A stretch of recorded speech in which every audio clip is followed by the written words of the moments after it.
So what is success? What is success? If I talk to a man who's making $3,000 a month and told him I was going to pay him $200 a week, he wouldn't be very happy about the situation. So what is success in your life? What is it that you want? Define it. Write it down. Pinpoint every drop of that dream that you have in your mind. Define it so clearly on that piece of paper that you can completely see it in your mind. And when you get it written down, write thank you on it and plant that seed and put it away. And it'll start to materialize. It'll start coming into your life. That is anything, folks. Anything. Anything. Now, the guy said, I'm going to put down the Statler Hotel. You know why it wouldn't work for him? You know why it wouldn't work for him? I'm not saying it won't work for the fellow, but I'm saying it won't work for the average person. You know why? He couldn't even imagine getting it. He can write it down, he can define it, he can put thank you on it, but he can never plant the seed. And the reason he can, because he couldn't even imagine getting the Statler Hotel. That's why. Now don't forget, this is something that you have to accept. You're going to have it, folks.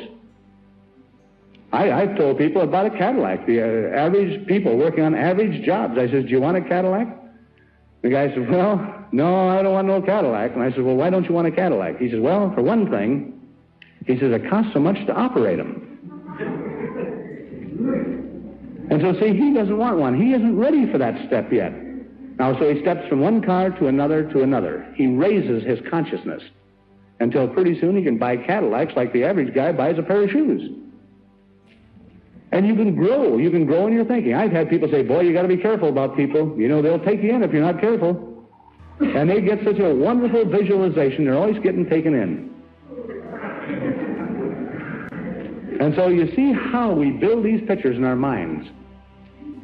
People will spend the morning. They're going to get ready for a wonderful day. Tomorrow morning now, we're getting ready for a wonderful day. We're going out, and it's going to be the most successful day we've ever had in our entire life.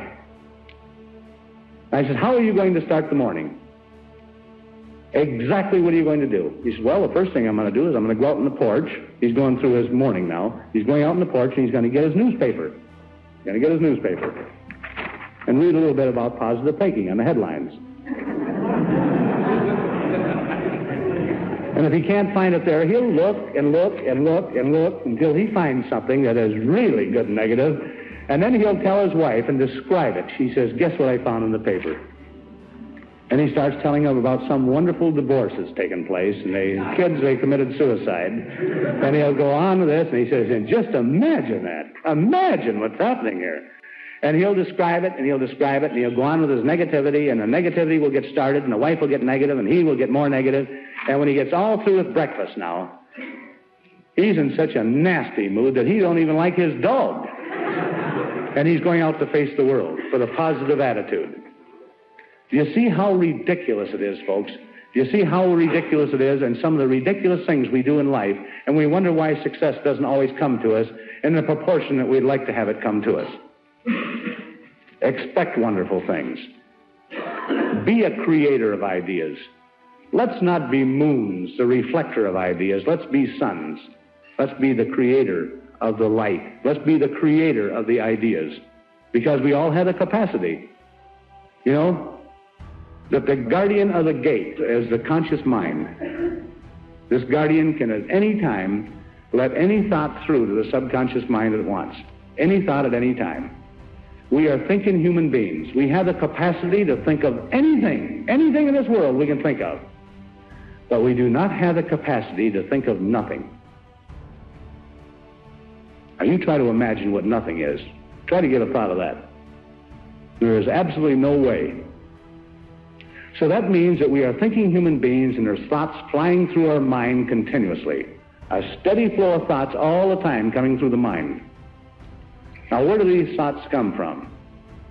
All of a sudden you say, gee, that just must have come out of the clear blue sky. It must have come out of clear blue to me. You didn't think of it. In fact, it might be something you didn't even know about. And the thought comes through and you say, well, that's kind of ridiculous, isn't it? That couldn't happen to me. And so you throw that thought aside.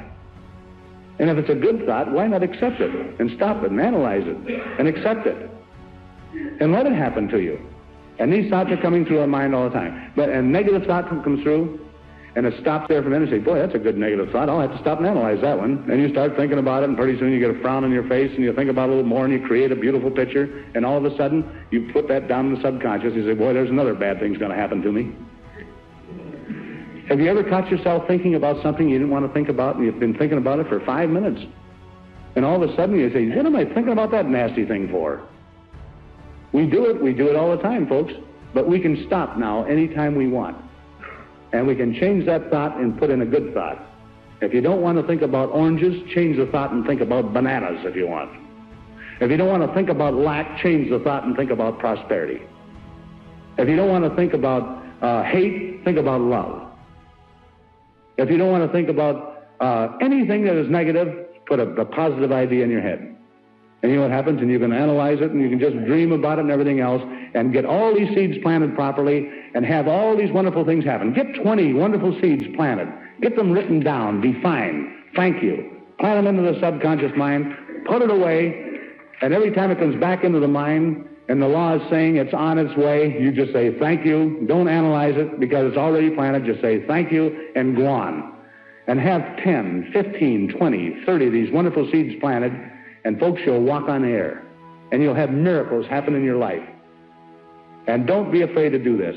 If your wife isn't in harmony with the wonderful things that you want to happen to you, or if the husband isn't in harmony with you, or if the children aren't, or your friends aren't, you don't have to show them. Plant your seeds privately then, and put them away privately, and plant them deep. And all these wonderful things will happen, and say, you know, the one thing about that person, I don't know what happened to him, but man, oh man, everything they touch turns to gold. And that's the reason. That's the reason, folks. The planting properly of your seeds. There's nothing in the world that men, women, and children want and need more than the feeling that they're important, that they're needed and respected. They will give their love, their affection, their respect, and their business to the person who fills this need. So the magic word is attitude. And in summing up, a few points to keep in mind. 1, it is our attitude at the beginning of a task which, more than anything else, will affect its successful outcome.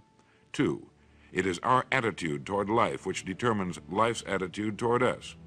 3, we are interdependent. It is impossible to succeed without others. And it is our attitude toward others which will determine their attitude toward us. 4, before a person can achieve the kind of life he wants, he must become that kind of individual. He must think, act, talk, walk, and conduct himself in all of his affairs as would the person he wishes to become. 5, the higher you go in any organization of value, the better will be the attitudes you'll find. 6, your mind can hold only one thought at a time, and since there's nothing at all to be gained by being negative, be positive. 7, the deepest craving of human beings is to be needed, to feel important, to be appreciated. Give it to them, and they'll return it to you. 8, look for the best in new ideas. As someone said, I've never met a person I couldn't learn something from. 9, don't waste valuable time broadcasting personal problems. It probably won't help you. It cannot help others. 10, don't talk about your health unless it's good. 11, radiate the attitude of well-being, of confidence, of a person who knows where he's going. This will inspire those around you, and you'll find good things will begin happening to you.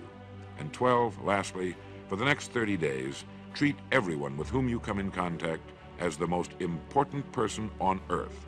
If you'll do this for 30 days, you'll do it for the rest of your life. In the next recording, I'll talk to you about greener pastures. But now in closing, remember the words of Walter Dill Scott of Northwestern University. Success or failure in any undertaking is caused more by the mental attitude even than by mental capacities. If you want to enjoy self-confidence on the outside, you must practice complete integrity on the inside.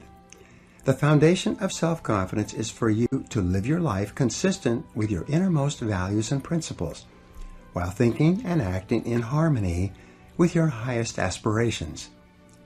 Men and women with the most rock-solid self-confidence are those who are absolutely clear about what it is they believe to be right and good and worthwhile, and who live their lives consistent with these values. Everything they do or say is an expression of their innermost convictions. Your whole world can fall down around you, but as long as you know that you are doing the right thing, you will have a deep inner sense of calm that will manifests itself in an attitude of confidence and self-assurance in any situation. You'll have many ups and downs in life, but what is most important is that you remain true to yourself. And then, as Shakespeare said, "Thou canst not then be false to any man." The starting point of developing high levels of self-confidence and becoming a superior human being is for you to think through and decide upon your values. Superior men and women are those who have taken the time to decide clearly what it is they believe in and in what order, and they have then organized their lives so that everything that they do reflects those values. Recently, I addressed about 150 members of the national sales force of a very successful company. This company had started from an idea and had grown very rapidly in an extremely competitive market, and the company was very profitable. All the people at the meeting were remarkably positive and upbeat and had a special quality of goodness about them. When I commented on this, the president of the company showed me the value statement that the executives of the company had worked out before they had begun operations. There were 2 pages of values and principles which were given to everyone in the company when they began. These 2 pages had been subsequently reduced onto plasticized cards that each person could carry in their wallet or purse. The president told me an interesting story.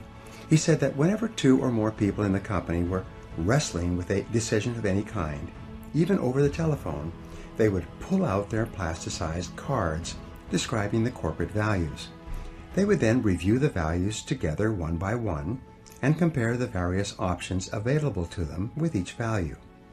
Whatever decision they finally made would always stand the values test without question.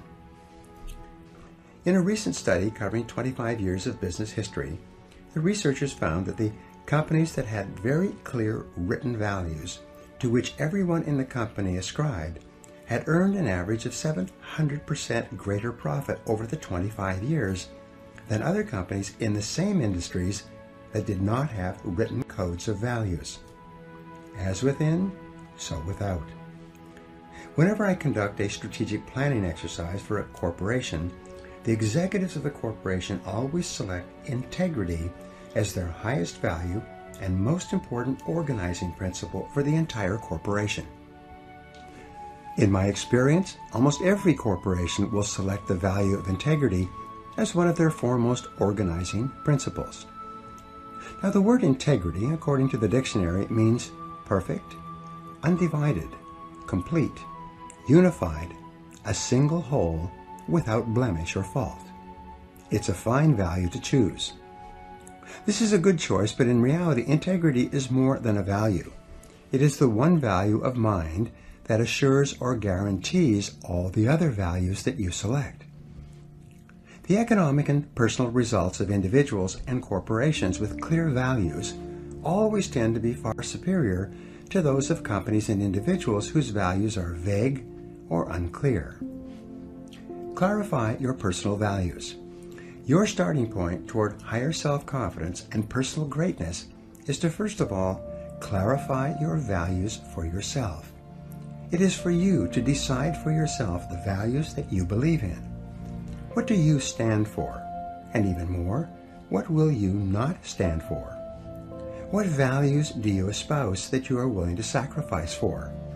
What values would you pay for or sweat for, or maybe even die for?